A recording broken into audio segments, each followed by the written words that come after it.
মানুষের মৌলিক চাহিদা পূরণই আওয়ামী লীগের লক্ষ্য বললেন প্রধানমন্ত্রী। জনগণের সমর্থন থাকলে ষড়যন্ত্রের কাজ হবে না। বেনজিরের বিরুদ্ধে ব্যবস্থা নেবে দুদক। আসাদুজ্জামানের বিষয়ে সিদ্ধান্ত হয়নি। মতিউরের সম্পদ অনুসন্ধানে বিশেষ টিম। সুপার 8-এ আফগানিস্তানের চমক। অস্ট্রেলিয়ার হারে জিয়ে রইল বাংলাদেশের ক্ষীণ সম্ভাবনা।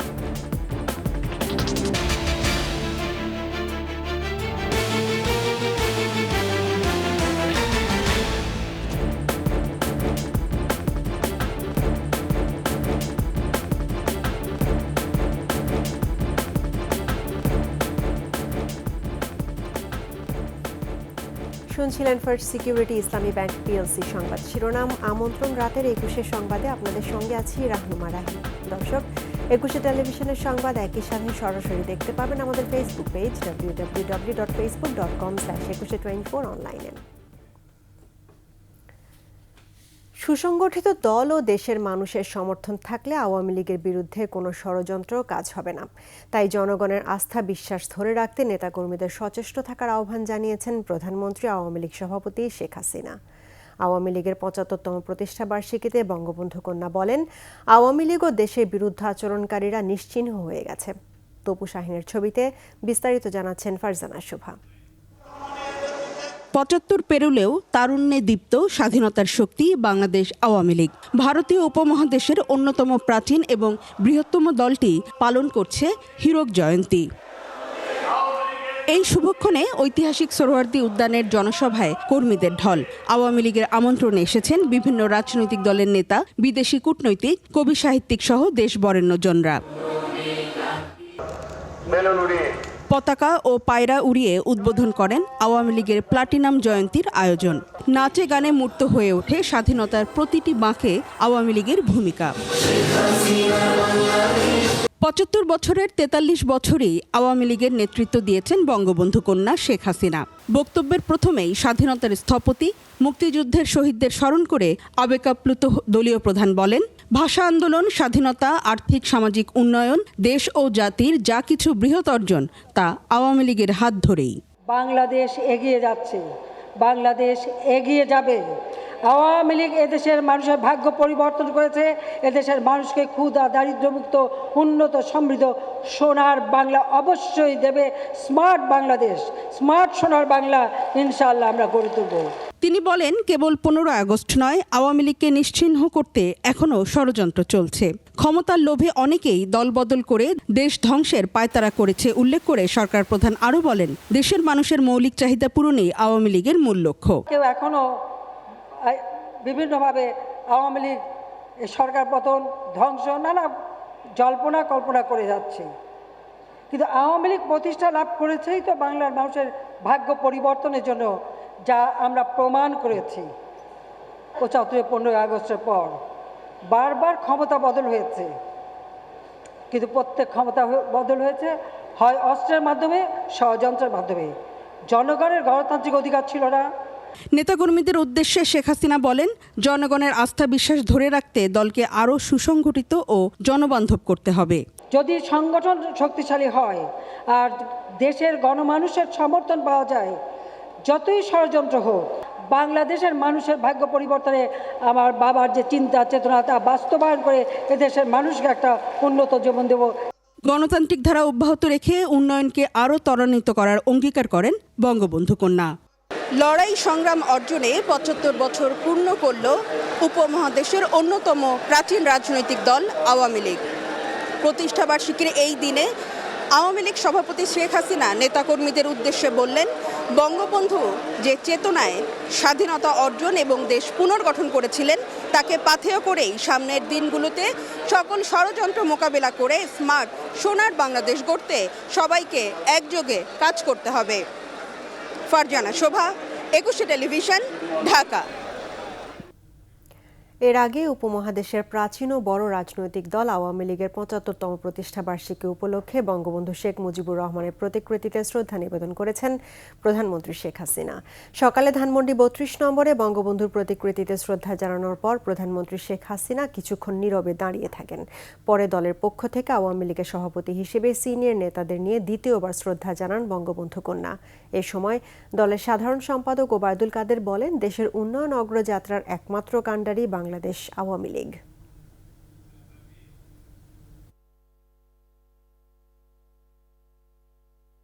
বন্য চোরারা ভাওতাবাজি করে আমাদের আজকে সাম্প্রদায়িক জঙ্গিবাদী শক্তি আমাদের অভিন্ন শত্রু। এই অভিন্ন শত্রু বিএনপির নেতৃত্বে ঐক্যবদ্ধ। আমাদের আজকে অঙ্গীকার, আমাদের আজকের শপথ, এই অপশক্তিকে পরাজিত করতে হবে। উপমহাদেশের ঐতিহাসিক রাজনৈতিক দল আওয়ামী লীগের প্রতিষ্ঠাস্থল পুরান ঢাকার রোজ গার্ডেনকে জাদুঘরে রূপান্তর করা হবে বলে জানিয়েছেন দলটির সাধারণ সম্পাদক ওবায়দুল কাদের। সন্ধ্যায় সেখানে লাইট ও সাউন্ড শো অনুষ্ঠানে যোগ দিয়ে একথা জানান তিনি। মফিউর রহমানের রিপোর্ট। ঐতিহাসিক রোজ গার্ডেন, এখানেই ১৯৪৯ সালের ২৩শে জুন প্রতিষ্ঠা হয় আওয়ামী লীগের। দলটির ৭৫তম প্রতিষ্ঠা বার্ষিকীতে সেখানে ছিল বিশেষ লাইট ও সাউন্ড শো সহ সাংস্কৃতিক অনুষ্ঠানমালা। স্বাধীন বাংলা বেতার কেন্দ্র ও বর্তমান সময় শিল্পীদের পরিবেশিত জাতীয় সঙ্গীতে শুরু হয় শো এর।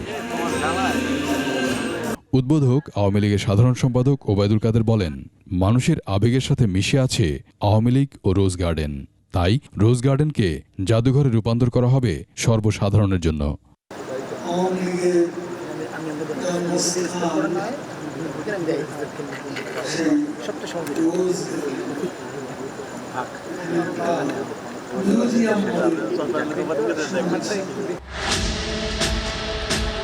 এরপর আলো ও শব্দের মিশেলে রোজ গার্ডেনের দেয়ালে ফুটিয়ে তোলা হয় আওয়ামী লীগের প্রতিষ্ঠা, ৫২ ভাষা আন্দোলন, ৬ দফা, আগরতলা ষড়যন্ত্র মামলা, ২৫শে মার্চের কাল রাত, ৭১-এর মহান মুক্তিযুদ্ধ সহ বাংলাদেশের ইতিহাস।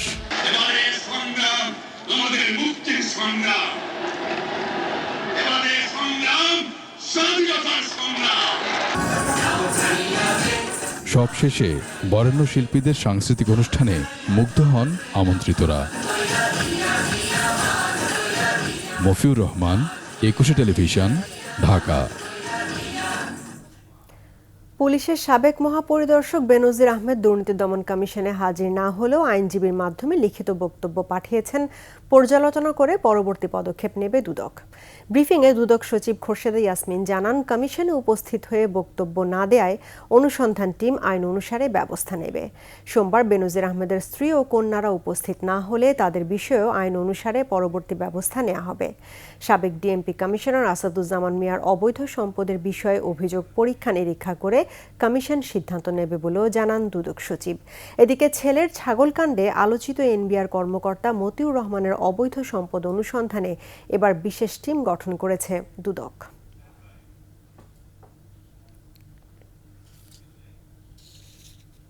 পুলিশের সাবেক আইজিপি জনাব বেনজির আহমেদের তার বক্তব্য প্রদানের জন্য আজকে ২৩শে জুন বর্ধিত তারিখ নির্ধারিত ছিল। তো আজ এখন পর্যন্ত তিনি উপস্থিত হননি। তিনি অবশ্য আমাদের কাছে একটি লিখিত বক্তব্য পাঠিয়েছেন সে তার আইনজীবীর মাধ্যমে। সেই বক্তব্যে অবশ্য আমাদের তারিখ বর্ধিতকরণের বিষয়ে কোনো কিছু লিখেননি। সেখানে মেইনলি তার এবং তার স্ত্রী কন্যাদের দুর্নীতির মাধ্যমে সম্পদ অর্জন করার সংক্রান্ত বিষয়ে তার অবস্থানটা আসলে বর্ণনা করেছেন। নিচ্ছি সংবাদ বিরতি। যখন ফিরব তখন অন্যান্য খবরের সঙ্গে আরও থাকবে।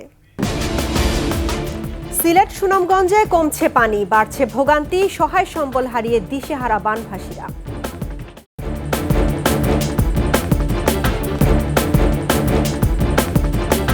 আমন্ত্রণ আবারও রাত 11টার 21 সংবাদে। পানি নামলেও কমছে না সিলেটের বানভাসী মানুষের দুর্ভোগ। ৭২০টি আশ্রয় কেন্দ্রে ২৫,০০০ পরিবার এখনও বাড়ি ফেরার অপেক্ষায়। সিলেট সিটি মেয়র বললেন, নগরের ছড়া ও খাল উদ্ধারে জিরো টলারেন্স নীতি গ্রহণ করা হবে। এদিকে সুনামগঞ্জেও কমতে শুরু করেছে নদ নদীর পানি, তবে বেড়েছে ভোগান্তি। একই চিত্র উত্তরাঞ্চলেও। প্রতিনিধিদের তথ্য ছবিতে মাসুমা লিসার প্রতিবেদন। এবারের বন্যায় বেশি ক্ষতিগ্রস্ত হয়েছে সিলেটের গোয়াইনঘাট। পানি নামলেও বাড়ি ফিরতে পারছেন না আশ্রয় কেন্দ্রে থাকা কয়েক হাজার পরিবার। উজানের ঢলে ভেঙে গেছে ঘরবাড়ি, সহায় সম্বল ও গবাদি পশু হারিয়ে নিঃস্ব তারা। প্রতি বছরই বন্যায় কবলিত এসব মানুষ এখন দিশেহারা। অন্যদিকে পানিবন্দী মানুষ দিন যাপন করছেন অনাহারে অর্ধাহারে। চুলা নাই, কিছুই নাই, কি করব?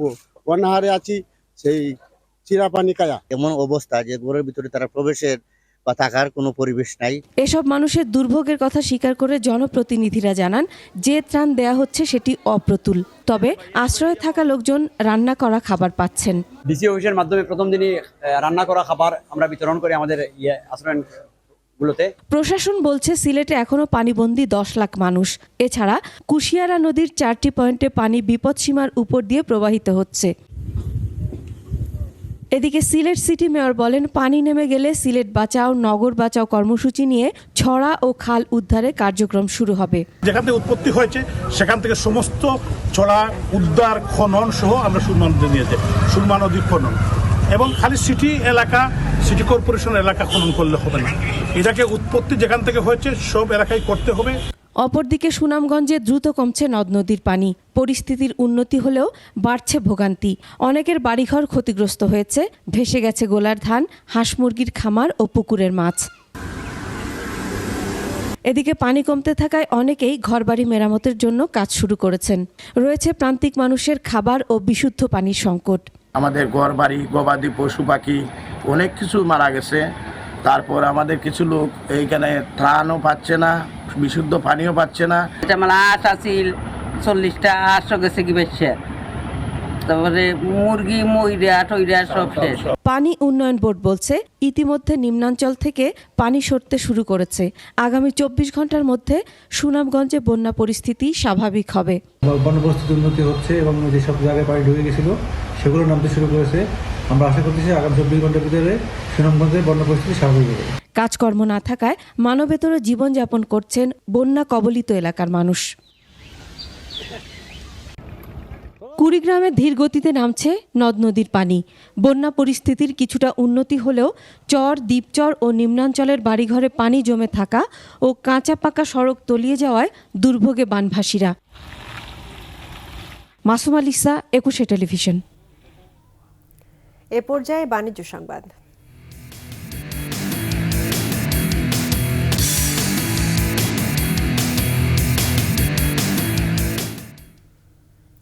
ইসলামী ব্যাংকের প্রবেশনারি অফিসারদের ওরিয়েন্টেশন প্রোগ্রাম করেছে ব্যাংকটির ট্রেনিং অ্যান্ড রিসার্চ একাডেমি।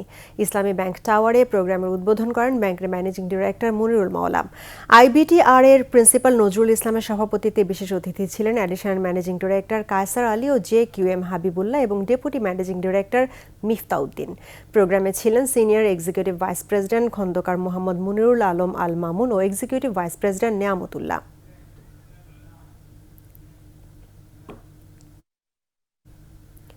রংপুরে টাটা গাড়ির গ্রাহকদের নিয়ে হয়ে গেল ঈদ পুনর্মিলনী অনুষ্ঠান। রাতে রংপুর নগরীর মডার্ন মোড়ের একটি হোটেলে প্রধান অতিথি হিসেবে অনুষ্ঠানের উদ্বোধন করেন নিটল টাটা মোটরস লিমিটেডের sales and marketing CEO Mohammad Tanvir Shahid. তিনি বলেন, মানসম্মত প্রোডাক্ট ও সার্ভিস দিয়ে গ্রাহকদের আস্থা ধরে রাখা হয়েছে। অনুষ্ঠানে ছিলেন এরিয়া ম্যানেজার শুভজিৎ সোম, প্রোডাক্ট প্রেসিডেন্ট মুরাদ হোসেন এবং এরিয়া প্রেসিডেন্ট মোয়াজ্জেম হোসেন। পরে মনোজ্ঞ সাংস্কৃতিক অনুষ্ঠান পরিবেশন করা হয়।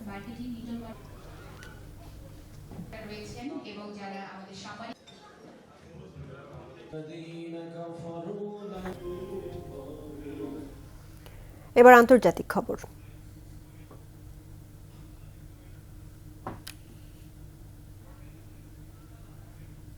যুক্তরাজ্যের জাতীয় নির্বাচনে প্রতিদ্বন্দ্বিতা করছেন বাংলাদেশি বংশোদ্ভূত 6 নারী। বিরোধী দল লেবার পার্টির হয়ে লড়বেন তারা। তাদের মধ্যে ব্রিটিশ পার্লামেন্টের নিম্নকক্ষ হাউস অব কমন্সের সদস্য 4 জন হলেন যুক্তরাজ্যের প্রথম বাংলাদেশি বংশোদ্ভূত এমপি রুশনারা আলী, শেখ রেহানার মেয়ে টিউলিপ সিদ্দিক, রূপা হক ও আফসানা বেগম। নতুন করে প্রার্থী হয়েছেন রুমি চৌধুরী ও রুফিয়া আশরাফ। এবার বিরোধী দল লেবার পার্টির জয়ী হওয়ার সম্ভাবনা বেশি। জনমত জরিপেও ক্ষমতাসীন কনজারভেটিভ পার্টির থেকে 20 পয়েন্ট এগিয়ে লেবার পার্টি। এমনটা হলে 15 বছর পরে যুক্তরাজ্য সরকার গঠন করবে লেবার পার্টি। ধারণা করা হচ্ছে দলটি ক্ষমতায় এলে বাংলাদেশি বংশোদ্ভূত নারীদের কেউ মন্ত্রিসভাতেও স্থান পেতে পারেন। 4 জুলাই যুক্তরাজ্যে জাতীয় নির্বাচন হবে।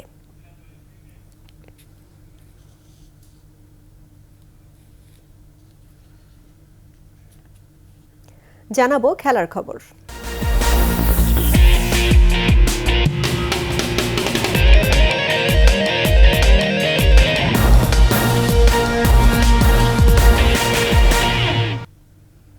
সোভোকান কারাতে দো ইন্টারন্যাশনাল ফেডারেশন বাংলাদেশের ব্যবস্থাপনায় হয়ে গেল কারাতে কর্মশালা। শহীদ সোহরাওয়ার্দী ইনডোর স্টেডিয়ামে 3 দিনের কর্মশালায় প্রশিক্ষণ নেন বিভিন্ন সংস্থার 4 শতাধিক শিক্ষার্থী।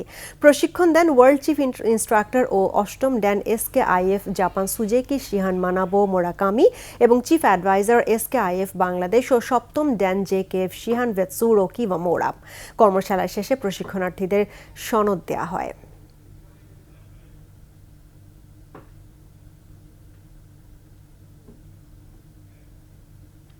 শেষ করছি রাতের 21 সংবাদ। যাবার আগে ফার্স্ট সিকিউরিটি ইসলামী ব্যাংক PLC সংবাদ শিরোনামগুলো জানাবো আরও একবার। মানুষের মৌলিক চাহিদা পূরণে আওয়ামী লীগের লক্ষ্য, বললেন প্রধানমন্ত্রী। জনগণের সমর্থন থাকলে ষড়যন্ত্রে কাজ হবে না। বেনজিরের বিরুদ্ধে ব্যবস্থা নেবে দুদক। আসাদুজ্জামানের বিষয়ে সিদ্ধান্ত হয়নি। মতিউরের সম্পদ অনুসন্ধানে বিশেষ টিম। এবং সুপার 8-এ আফগানিস্তানের চমক, অস্ট্রেলিয়ার হারে জিয়ে রইল বাংলাদেশের ক্ষীণ সম্ভাবনা।